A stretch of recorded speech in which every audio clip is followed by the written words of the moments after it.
Peace, y'all. Welcome back to Michaela's World. Excuse me because I don't know what's going on in my throat, but it's itching, so I'll probably have to clear it a couple times. So I am back with another book review. Dun, dun, dun, dun. The Coldest Winter Ever by Sister Souljah. This is one of those books that every probably black girl and black guy that reads has probably read. So back in the day, this was one of the books that was in heavy circulation. I read it when I was younger, and I decided, oh well, let me read it again because I have been working to pull some inspiration for my own fiction pieces. Yeah, because I'm trying to get back into writing. So the first book that I finished for this spring was Maya Angelou's I Know What a Caged Bird Sings. And so the inspiration behind reading that was that, I had this book for a long time, blah, blah, blah. And that,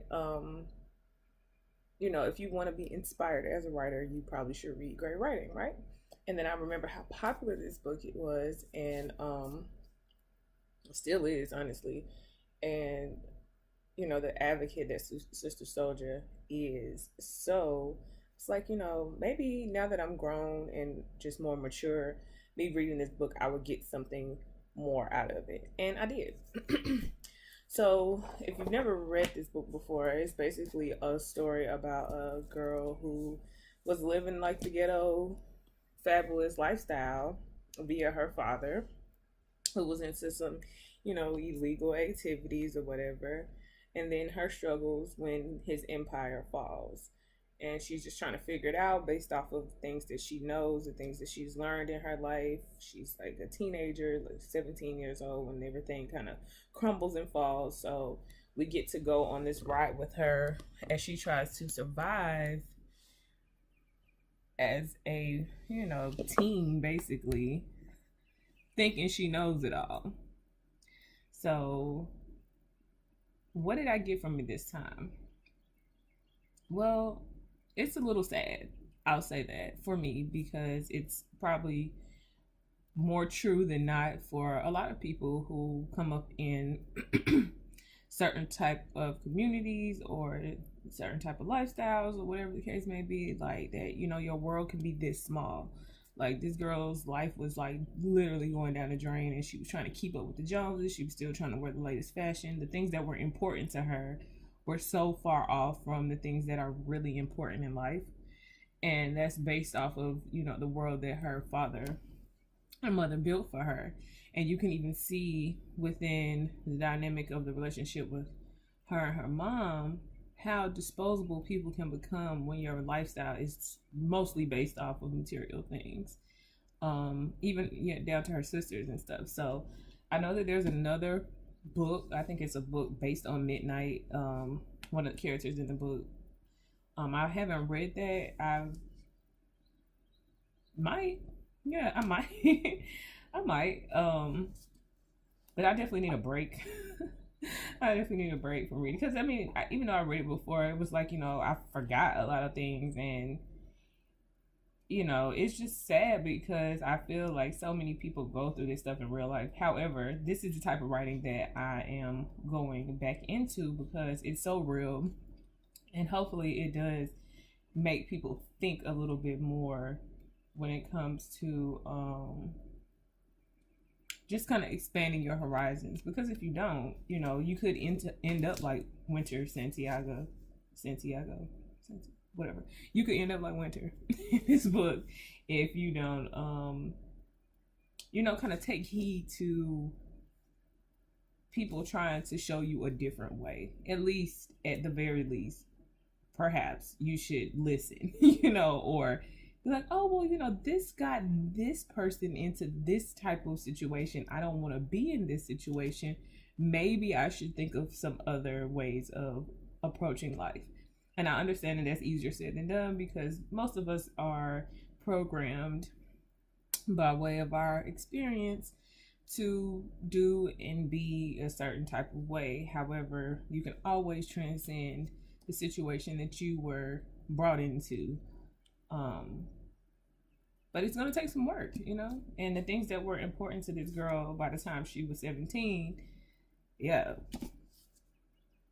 yeah.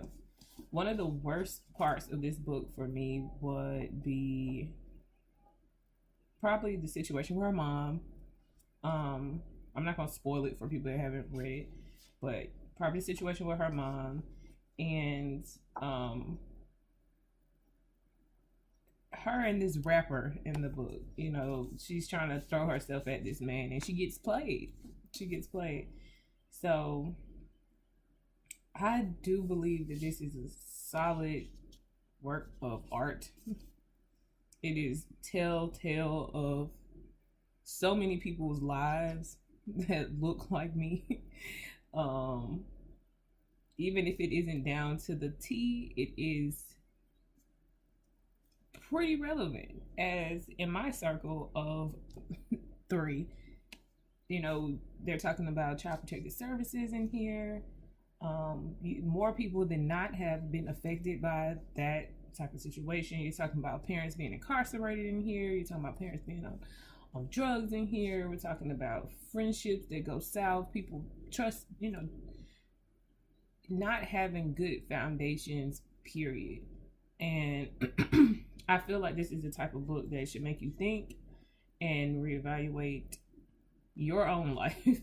It's not just one of those books that you know, you kind of devour and just say, oh, you know, well, that's their life. Well, I'm pretty sure you know some people, if not yourself, that have gone through similar situations. And it's just, I believe it was meant to be thought provoking. I do like how Sister Souljah incorporated herself in this book, and like kind of like the juxtaposition, if that's the word, of her versus the main character Winter. And you know, Winter kind of hates Sister Souljah. You know, she hates her because she doesn't really understand why she does what she does or what she stands for. But Winter is also like, you know, cutthroat with it. So I feel like that's the popular mindset, is to be Winter. However, Winter has ended up fucked up in the So yeah, I definitely would recommend, if you did read this book back in the day, to reread it now and just kind of scan it over with your new brain and your mature eyes, and you know, see what you can get out of it. For a long time, excuse me. For a long time, I kind of shunned these books. I delved into a lot of self-help reading, but this is also self-help, I would say, because if you look at these characters and you can see yourself in them, or you can see other people that you know or you're close to, your friends and your family, and how, you know, we're all really connected in a way that, you know, anybody could be anybody. We're all just kind of put here in circumstances with these cards that we're dealt, and then we have to figure it out. So you can look at your own life and see how you were dealt maybe the different cards, and you know, some of it is favorable, some of it isn't. This girl was dealt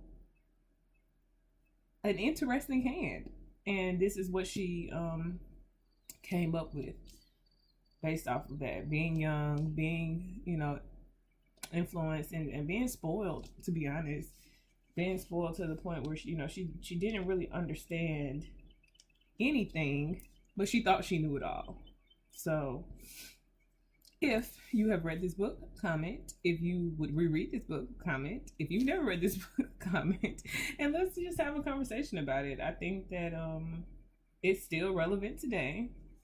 Sister Souljah definitely captured an essence in this writing. You know, this is some real nigga shit, if I can say that.